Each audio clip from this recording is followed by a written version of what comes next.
Hello दोस्तों, नमस्कार। GK education के अंदर आपका हार्दिक स्वागत एवं अभिनंदन। आज हम राजभाषा के संबंधित आर्टिकल के बारे में जानेंगे। राजभाषा का आर्टिकल 343 से शुरू होता है। 343 से शुरू होकर के 351 तक जाता है, यानी कि कुल मिलाकर के इसके अंदर 2, 3, 4, 5, 6, 7, 8, 9, 10 यानी कि 10 आर्टिकल पढ़ने हैं हमें राजभाषा से संबंधित। इसके अंदर सर्वप्रथम आता है कि राजभाषा अधिनियम कब आया। तो राजभाषा अधिनियम 1963 के अंदर आया था, और उसी के अंदर जानकारी के अंदर हमें पता चलता है कि कौन से राज्य के अंदर कौन कौन सी भाषा है, कौन से क्लासिकली भाषाएं हैं, उनके बारे में जानेंगे। आर्टिकल 343 के अंदर संघ की राजभाषा, यानी कि संघ की एक राजभाषा होगी।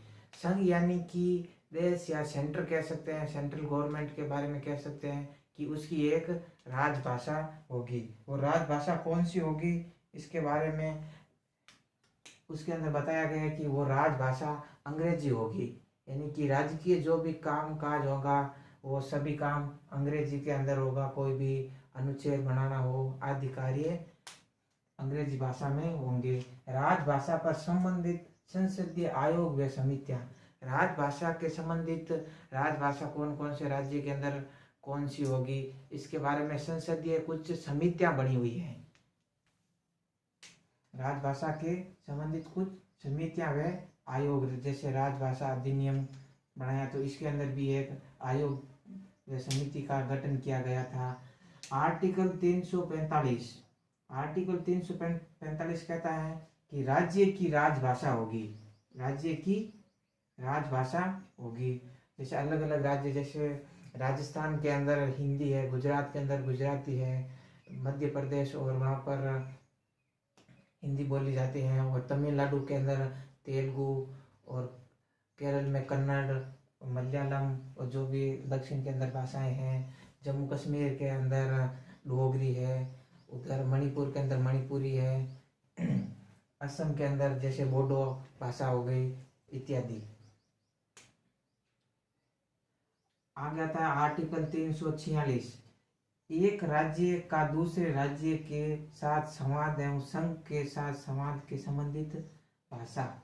यानी कि एक राज्य जैसे कि राजस्थान गुजरात के साथ कौन सी भाषा के अंदर संवाद करेगा, यानी कि कौन से राज्य के कार्य के अंदर कौन सी भाषा का यूज लेगा, उसके लिए एक फिक्स भाषा है। जैसे कि उनको भी समझ में आता है कि हिंदी है, हिंदी समझ में आती है, और हमें भी राजस्थान वालों को भी हिंदी समझ में आती है, तो फिर राजस्थानी के अंदर या फिर अंग्रेजी के अंदर, ज़्यादातर नॉर्मली अंग्रेजी के अंदर ही इस भाषा का संवाद एक राज्य से दूसरे राज्य के अंदर अंग्रेजी भाषा का ही उपयोग लिया जाता है, क्योंकि ये भाषा यूनिवर्स है, मतलब लगभग सबको आती है ये भाषा, इसीलिए तो अंग्रेजी का ही ज़्यादा उपयोग होता है। ज़्यादातर इंग्लिश का ही उपयोग होता है। जैसे संघ के साथ भी, केंद्र के साथ भी कोई भी राज्य संवाद करना चाहे, कोई भी नियम कानून देता है, तो फिर वो भी अंग्रेजी के अंदर ही दिया जाता है। आगे आता है आर्टिकल 347, किसी राज्य की जनसंख्या द्वारा बोली जाने वाली भाषा। यानी कि कोई भी राज्य है उसके जनसंख्या, ज़्यादातर नॉर्मल लोग कौन सी भाषा बोलते हैं उनके बारे में बताया गया है। कि जैसे राजस्थान के अंदर नॉर्मल राजस्थानी मात्र भाषा बोलते हैं, उसी को ही हम यहाँ पर बोली जाने वाली भाषा के अंदर राजस्थान के अंदर राजस्थानी बोली जाती है, गुजरात के अंदर गुजराती, उधर कश्मीर के अंदर डोगरी, असम के अंदर बोडो भाषाएं जो भी इत्यादि है उनके बारे में बताया गया है। और ये यूपी और यहाँ पर इंग्लिश और हिंदी दोनों ही भाषाएं प्रचलित हैं। आगे आता है आर्टिकल 348, यानी कि सुप्रीम कोर्ट व हाई कोर्ट के लिए अधिसूचित भाषाओं का प्रावधान। यानी कि सुप्रीम कोर्ट और हाई कोर्ट के लिए कौन कौन सी भाषाएं होंगी, किस भाषा के अंदर वो अपना दे सकते हैं, तर्क दे सकते हैं, उनके बारे में बताया गया है।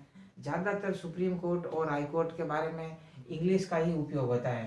केवल अंग्रेजी भाषा ही उनके नियमों कानूनों बनाने के लिए विधेयक जो भी बनाते हैं उनके बारे में उनको इंग्लिश का ही उपयोग, अभी तक इंग्लिश का ही उपयोग है। आर्टिकल 349 भाषा से संबंधित कुछ अधिनियमित करने पर विशेष प्रावधान, यानी कि भाषा पर कुछ विशेष नियम बने हुए हैं, जैसे संबंधित उनको बनाने के लिए भी नियम अधिनियम के संबंधित ये भाषा है। आर्टिकल 350 शिकायत निवारण के प्रतिनिधित्व के लिए प्रत्युत्तर, यानी कि कोई भी हम शिकायत करवाते हैं तो उसके अंदर कौन सी भाषा का उपयोग होता है उनके बारे में बताया गया है। आर्टिकल 350A ये बाद में जोड़ा गया था, प्राथमिक स्तर पर मातृभाषा में शिक्षा देना, यानी कि जो जिस राज्य के अंदर रह रहा है उसकी मातृभाषा यानी लोकल लैंग्वेज के बारे में उसी लैंग्वेज के अंदर प्राथमिक स्तर पर शिक्षा दी जाती है। यानी जैसे कि उत्तरी राज्य के अंदर हिंदी भाषा के अंदर ही शिक्षा दी जाती है, ज़्यादातर प्राथमिक स्तरों पर हिंदी भाषा का उपयोग किया जाता है। जैसे गुजरात के अंदर गुजराती भाषा हो गई, और कहीं कहीं कहीं संस्कृत का भी उपयोग किया जाता है, जहाँ संस्कृत बहुल्य राज्य हो वहाँ पर किया जाता है। कश्मीर के अंदर डोगरी के अंदर भी पढ़ाया जाता है, लोकल लैंग्वेज के अंदर शिक्षा दी जाती है, ताकि बच्चों को ज़्यादा जल्दी समझ में आ सके, क्योंकि मातृभाषा वो जन्म से ही सीखता है, इसीलिए उसको जल्दी समझ में आने लगती है और वो ज्ञान की ओर जल्दी बढ़ जाता है। आगे आता है आर्टिकल 351 हिंदी भाषा के विकास के लिए कुछ प्रावधान किए गए हैं, यानी कि हिंदी भाषा को कैसे प्रमोट करें उसके बारे में बताया गया है।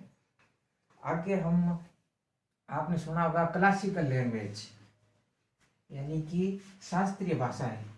वर्तमान में शास्त्रीय भाषाएं 6 शास्त्रीय भाषाएं हैं, जिसके अंदर शास्त्रीय भाषाएं शास्त्रीय भाषा के अंदर आती है, एक आती है तमिल, दूसरी आती है तेलुगु, तीसरी आती है संस्कृत,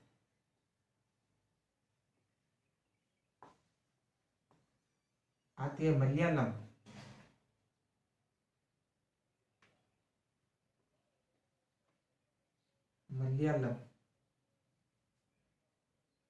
पांचवी आती है कन्नड़, और छठी आती है तेलुगु,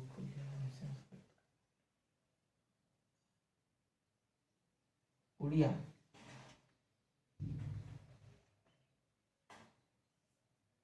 यह है शास्त्रीय भाषा, जिसको शास्त्रीय भाषा में सम्मिलित होने का मतलब यही है कि इसको विशेष प्रावधान सेंट्रल गवर्नमेंट के द्वारा दिया जाता है, इस भाषा का रख रखाव के लिए आदि के लिए। जो भी बजट पेश होता है, बजट के अंदर इन भाषाओं को विशेष निधि के तहत यानी कि वित्त के तहत यानी रुपया पैसा दिया जाता है, कन्नड़, उड़िया, संस्कृत, तेलुगु भाषा को प्रमोट करने के लिए दिया जाता है। Thank you so much.